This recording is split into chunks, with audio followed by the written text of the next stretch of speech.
If you're an ADHD, it's highly likely that you're in this ADHD evening trap. And this evening trap is something that is a pattern that if we keep doing, nothing really changes in our life. We just end up doing this rumination all the time and just making ourselves feel bad and having this guilt and doing all these cheap dopamine sources right at the end of our day. We get extremely exhausted by the end of the day. And the first point of contact that we want is stimulation from something that can happen immediately. We want instant gratification. Where are we going to get that from? We're going to get from doom scrolling. We're going to get from sugar. You notice that you're just craving sugar, like that you look inside that biscuit tin and you're like, yeah, this is going to give me the stimulation of dopamine I need. I'm feeling low. And right, and then you're there and you're just in the corner just munching the biscuits. You feel so good, right? Here I'm going to tell you is that you can just keep doing that for the rest of your life, but that is a pattern. Doom scrolling straight after work. You finish work, you're just on your phone 4 or 5 hours, just consuming all that time on a device. That is a problem, right? In this video, I want to share with you. Obviously, I've had a perspective of being someone that was in a 9 to 5 corporate world, and someone that was also an entrepreneur now, and a business owner. So now that I'm a business owner, obviously I have to create my structure for my days. So that's the difference between that and me doing the 9 to 5 corporate. How I used to lead my life, just to give you a storyline around how it used to be for me, right? So I used to wake up, first thing I do is pick up my phone. Most of the time, just to be completely transparent with you, because I just want to keep it really real, yeah, is sometimes I'll be aroused and I might want to go for the porn, right? I might also want to just watch loads of like kind of content that is just kind of brain rot type content, right? The reason why I'm saying this to you is because it was just a pattern for in that moment of just wanting to be stimulated so much that whatever my mind told me that I could get stimulation from all the past references, it would just go to those. It would immediately go to those as like, this is what you done yesterday. This is what you've been doing the last 6 years. Come on, man. Like, it's predictable. You know what's going to happen, right? But every time I done any of those vices, I never felt good after it. It was never like, oh yeah, that was a decent session. No, it was terrible. I always felt terrible about myself, right?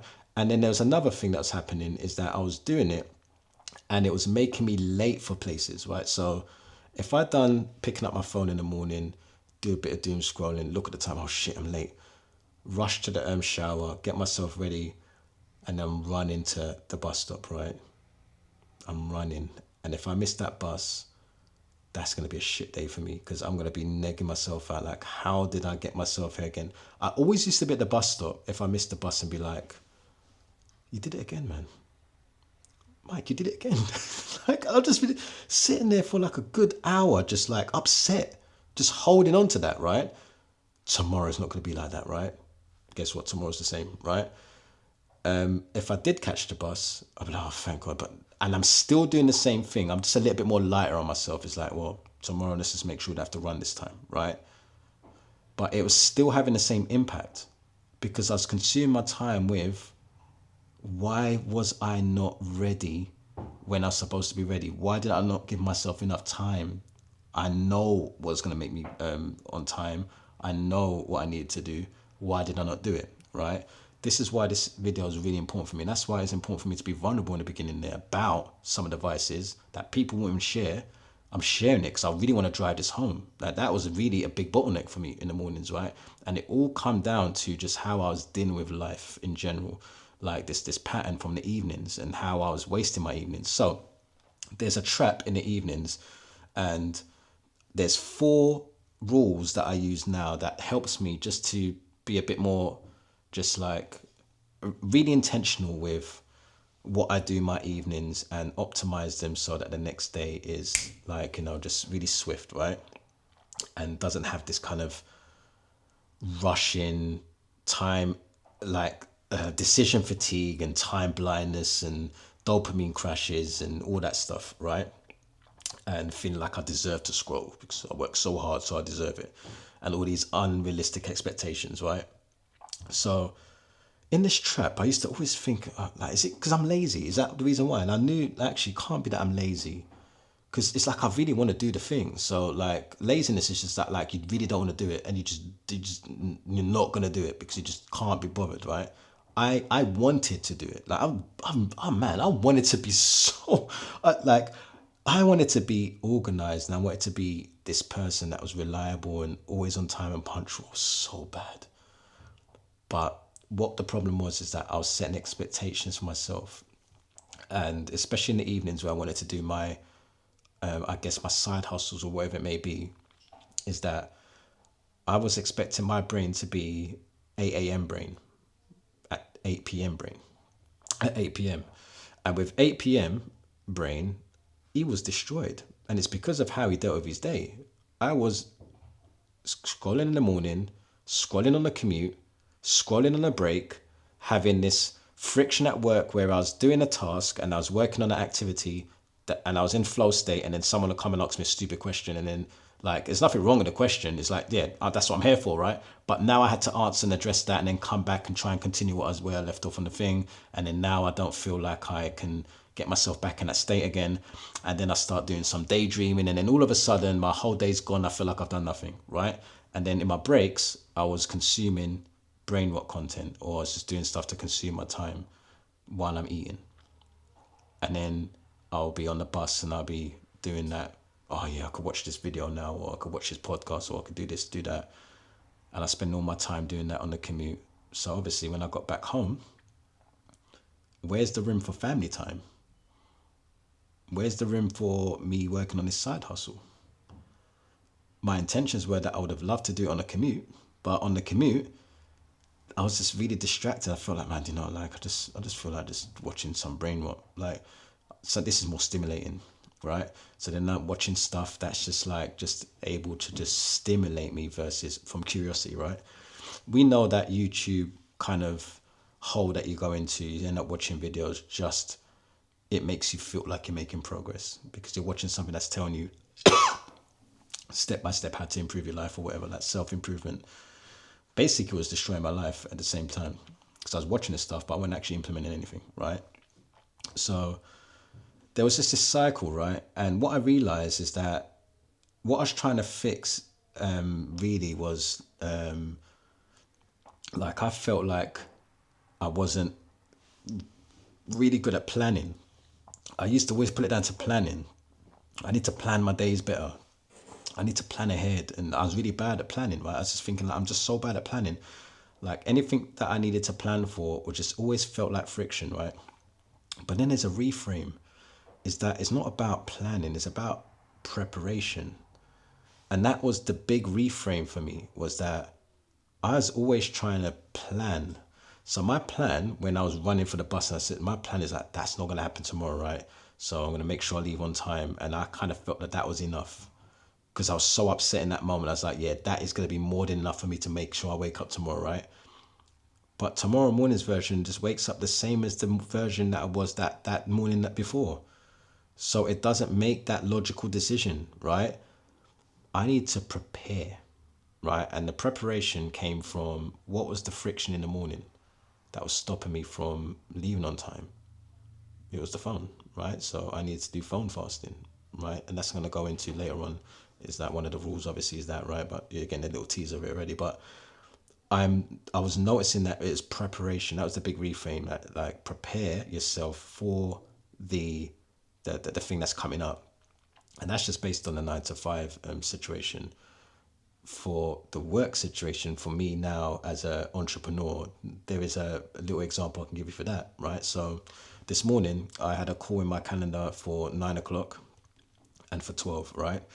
The 9 o'clock one cancelled around 7ish in the morning. And there was a good reason for the cancellation right before, because she'd rescheduled, but then she cancelled again. I think it's obviously for the same reason, right? But I was preparing for that call, right? So now obviously my preparation mind, I was like in preparation for the call. Sometimes preparation is interesting because I'm preparing for that call, but she didn't show up for the call, right? So she cancelled. So there's that window of time that I was ready to do that call, and I'm not doing that call anymore. So what do I do in that time now that that call's not happening? And that was the friction for me, right? So what I realized is that I planned, if you want to call it planning, I planned for the call was going to happen the next day, and I had this expectation of what I'm going to do on the call and all this stuff, right? In terms of the help and all this stuff. The call didn't happen today. But preparation, what does preparation look like? Preparation looks like 9 o'clock. My normal thing that I do at 9 is I say to myself, that 9 o'clock window is for me to go to the gym, right? If I get a call in my calendar at 9, I'm doing that call instead. If a client wants to do a call at 9, I'll do that client call at 9. But if those things, if that client call doesn't happen, or a call that's in my calendar scheduled is not in there, I'm going gym, right? So as soon as I got notified that she weren't going to be on the call today at 9, that was my cue for gym, right? Obviously, the way that I was today is that I didn't have that in place where saying that if she doesn't come on the call, I'm going to go to the gym, right? I thought she was really going to be on the call. So in that moment, yeah, I'd done some stuff, right? But I didn't go gym, right? I did stuff around the home. My partner's sick at the moment, so I was just helping out and doing stuff at home or whatever. I did use the time, but it was very just like, it was like, oh man, I could have done this, right? Instead. So I'm trying to give you an example of how important it is to prepare, because you have to prepare for what is the worst, like what is the standard of what's going to happen in this window. And I told you that there was another call that was at 12, right? And that person didn't show up, didn't even let me know, right? And there could have been something that I could have done in that hour, right? What I'm trying to say to you is that as an ADHDer, we need to make sure we have very clear what we're going to do with the time that we have in our days. And we have to prepare that day before. And we have to have like an action plan for if that doesn't go the way as planned, if you want to call it, right? And then this is going to have to be in place of it instead, right? I think this is so important to drive home for before I go into the rules. So that's my take on that. But basically, one of the first rules is that you have to lower your evening expectations, right? I feel like the evening has this massive expectation of like, yeah, I've got all this time, I finish at this time, so then there's like 5 hours available for this. You end up using all that 5 hours on doom scrolling, right? And you start saying that, yeah, I'm gonna do 4 hours of deep work and all this stuff. Man, look, listen, yeah, you need to lower your expectations, man. You need to have a clear start and end time for something, and you have to have thinking of, I'm just going to do the 15-minute version of that thing. So at least if I'm doing 15 minutes, that's good, but that 15-minute window is enough to get you into the flow state of the thing. So don't build this expectation if you're going to do a big massive 2 hours, because when you feel exhausted and you think I've got to do 2 hours of this now, it negs you out. If you say, oh, it's only 15 minutes, yeah, I could do that, and then you do the 15 minutes, you end up doing 2 hours, right? So what we're trying not to do here is we're trying not to have this avoidance window where we decide on avoiding because of how much friction it feels like to do the thing that we've set expectation for. I don't know if this is making sense to you, but it's like we've set a big expectation for something, and because it doesn't meet that expectation, we just end up not doing it. But when we're not doing it, it's not like, oh, we're doing zero, nothing with that time. We're choosing now what's going to replace that window of time that we was going to do it in. Something that's going to stimulate us. And what's normally the best way to stimulate us is the quick dopamine sources that we're used to. Doom scrolling, sugar. You see people in the amount of times I used to be stressed in the evenings, and the first thing I go to is the cupboard where because my daughter, like, we've got to make sure that she's got some, little bit of snacks in there, right? Some snacks for her. So I'm just eating her snacks, man. And I'm sitting there eating her snacks. I'm like, yeah, at least she ain't gonna eat them. Yeah, she doesn't need to eat sugar. And that's my excuse, right? Yeah, I'll eat it so that now there's no more left, so she has to eat all the fruits. Stupid excuse, right? But it's like, I was stressed, I was exhausted, I was burnt, tired. And I was like, do you know what? I need a stimulation right now. This is what I can rely on right now to give me the quick stimulation I need, the quick instant gratification that I need. Let's just go to that cupboard, and that biscuit tin's looking at me. oh man, that tin of all the sugar in there, all the sweets, that's for my daughter, is in there. She ain't gonna know that that much has been taken from me. You know, she probably think that she ate them all. You know, like it's just like, look, I'm just trying to be real transparent with you on this video, but this is really about lowering expectations. That's the first thing that I've felt in the evenings, is that try not to have these very high expectations to going into it. The second thing is having a phone fast, and this one's changed a lot for me because I have to give myself a cut off time, and it's got to the point where some people say, "Yeah, put it on black and white. Yeah, put your phone on black and white," or they'll tell you all these little tricks that you can use. Oh yeah, app blockers. I just turn the phone off now. The phone just gets switched off because it just needs to just be. It needs to be that cutthroat now, because I'm just addicted to the phone. I have a phone addiction, right? So for me to just not use, I just need to switch it off. And I need to say, my daughter hates me being on the phone. She feels like I'm putting the phone ahead of her. So I just have it in my head that if I just switch it off, I need to be present with her. We get to play table games together. We get to have dinner together, and we talk in English, and I get to help her practice with English and all this stuff, right? All this stuff can happen when my phone is not in sight. Because when my phone's in sight, there's so many things my phone is trying to get my attention with. There's all these notifications from IG when a post has gone viral, or loads of people DMing me. And, you know, like, what if that client's got to me and sent me a message like, maybe I should answer now? Like, all that stuff's happening in my head, right? But the truth is, I need to have a cut off time. I need to have a time where it's like, work is finished now. You're going to have to check that tomorrow. And the surprising thing that's happened to me is that I sleep so much better when I do that. Because when I turn my phone off and I know that the next day at 9 o'clock is the next time I'm going to open my phone out after I've dropped my daughter off, it makes me more rested, and it makes me like almost excited for the next day, and almost like it kind of like gives my brain room to prepare for the next day. So phone fasting is really important, and it's a really great practice to get into. You don't have to do as crazy as I'm doing it now, where I turn up my phone from 7. It's normally around 7 until 9 the next day is what I'm doing currently right now. Similar to like an intermittent fasting, like if you're someone that does that for your for your diet, is very similar. And I feel like the phone definitely needs to have some form of restrictions.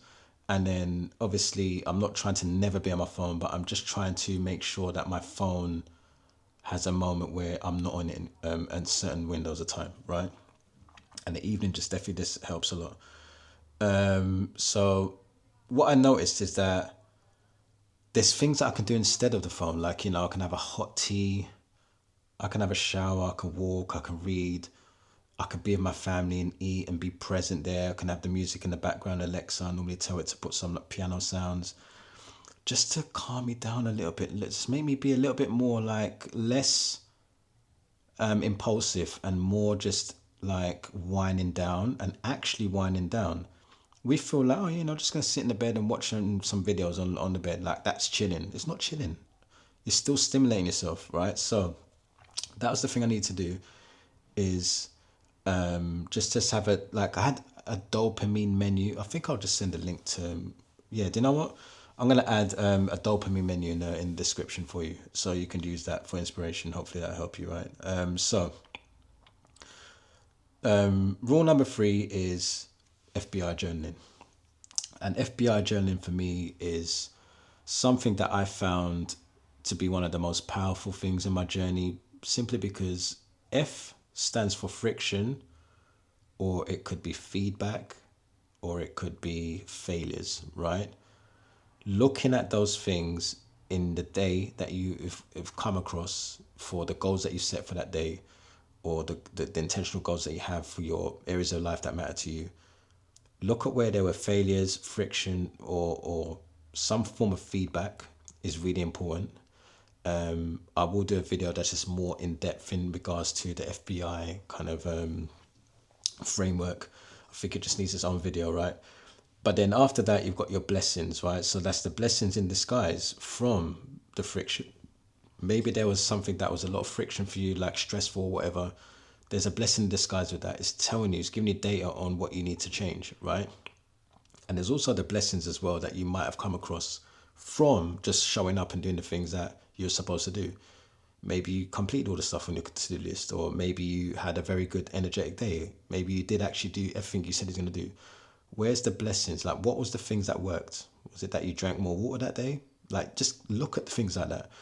And then there's obviously implementation that you're going to do, or intention, right? Like, what is the intention now that you know those two pieces of information? Like, what are you going to use of that information, right? So the FBI journals is something that I've included in my days, where I typically do them after my deep work sessions. So I do 55 minutes, which is called the 55-5 method. So that's another thing that I obviously feel like I would maybe just link here, or even link in the description. I don't know where I'm going to put it, but there's a video where I'm talking about the 55-5 method, where you do 55 minutes of deep work and then 5 minutes to reflect on how that deep work session went using the FBI. That's how I use FBI, and I use it at the end of my day as well, like just to reflect on how my day actually went in regards to those things, right, that I was showing up for that day. What patterns did I find out that were coming up, and what ways do I want to approach moving forward. So that's where FBI journaling helps a lot. It helps with removing the shame and adds more clarity, of course, for how you can move forward on things, and pattern recognition, like I said to you, right? So there is one more, obviously, here, and this one's I think a lot of people are gonna have friction with this one or find it boring, but I've noticed that I need to prioritize it, and when I've prioritized it, it's actually helping my life a lot, and that's prioritizing sleep. I feel like poor sleep just means that you're gonna have this low impulse control, that there's no impulse control, right? You're gonna be impulsive throughout your whole day. You're gonna buy a flipping template that you don't need, or a course that you didn't need, because they just made you feel like it was such a great thing, and then when you bought it, like, you realize, actually, do you know, I didn't even need that, right? And then there's also this, like, the way that you choose your dopamine throughout your day. You just end up being like, just, I don't know, let me just do this one because this one stimulates me faster. You really want to, and like I said, there's going to be a link to a doc which has the dopamine menu in there, but you need to try to just find dopamine sources that are going to energize you throughout your day versus, take away energy from you.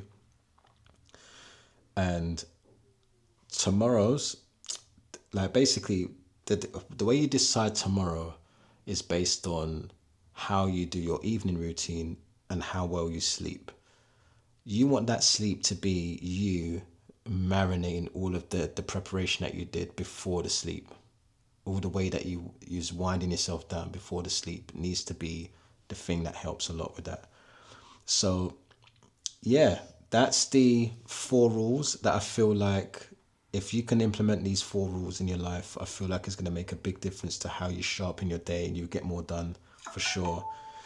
And the thing is here is that most people lose their evenings because they don't really have an evening routine. They just kind of have it really open and very vague. I feel like it needs to have a very clear, this is what happens at this time, this is what happens. Like, even if I think about my daughter, right? Like, we really need to see it as that, like, my daughter, when she comes back home, she needs to be able to have this wind down where, like, and I noticed, like, with my ADHD, I just noticed that, like, it's just the same as a toddler. Like, the way she operates in the evening is like, she wants to watch TV because that's the option. Like, oh well, parents are busy, I could watch TV while they're there, right? But if she can play games with us, and if she could do table games, or if she could do a homework or do drawing, she would do that, and it's a much better option, right? She's just choosing something to stimulate her in that moment. And it's the same with our brain. Like, we're trying to find something to stimulate us in that moment, right? And if we could just choose something that's more of an activity that just makes us, it keeps our dopamine levels stable. It doesn't do this big spike and then drop. And then it's going to help us massively, right? With just being, just showing up much better for our days, because we really want to make our work day, or the days that we're awake, we really want to use them more wisely, because what we're tending to do is just trying to kill time. So that's how I'm going to end this, is that like the way ADHDers are seeing, like, that the way that we deal with time is that we want to fill up the space. We actually do want to fill up the space. We are filling up with something, but we're always filling it up with most likely a dopamine activity, right? Slow or fast. We're putting in the time windows that. And the thing is, we just need to be more intentional about what goes in those windows and making sure that we replace them with ones that are more going to keep our energy levels stable. And that will help you just to get more done, just by doing these few things that I mentioned to you today. So if you're someone that feels like you are deafy, yeah, watch the video, it's great, Mike, but you know what, I feel like I need a bit more, unpacking what's actually going on in my journey. You know, I'm an entrepreneur. I'm someone who's got a business idea, but I still don't feel like I'm getting it done. There's a link in the description. We can jump on a call. If you feel like you just want to hear what it'd be like to work with me on something like this, I've got a template that I use with all my clients that helps them to basically prioritize things better, to be more prepared. And all the things that I've said today, all the frameworks that I've mentioned, are all inside this dashboard. You can jump on a call with me to see what that might look like for you, or just to see if there's a way to kind of what your next step should be. It might not be with me, right? I might end up looking at the call and be like, you know what? To be honest, I just think you should just do this course, right? Or I think you should do this resource, or I think you should just do this first, and then I don't think you're ready yet for, just having this form of accountability with me or whatever, right? So I'll just tell you what your next action could be. And one of those options might be working with me on this, right? It might be me just being in your corner of this, or it might be someone else, right? But do work on this. Do not just have this be a video that's like, oh yeah, awesome, man, great, and then watch another video tomorrow on the same thing and not do anything, right? That's the pattern I used to do. Anyway, man, a bit more of a longer video, but I've just pumped it with a lot of value on, this is literally stuff I'm doing. All those rules are things that are improving my life as an ADHDer. So if you do it, I'm obviously thinking that it's going to work for you as well. Anyway, take care, peace.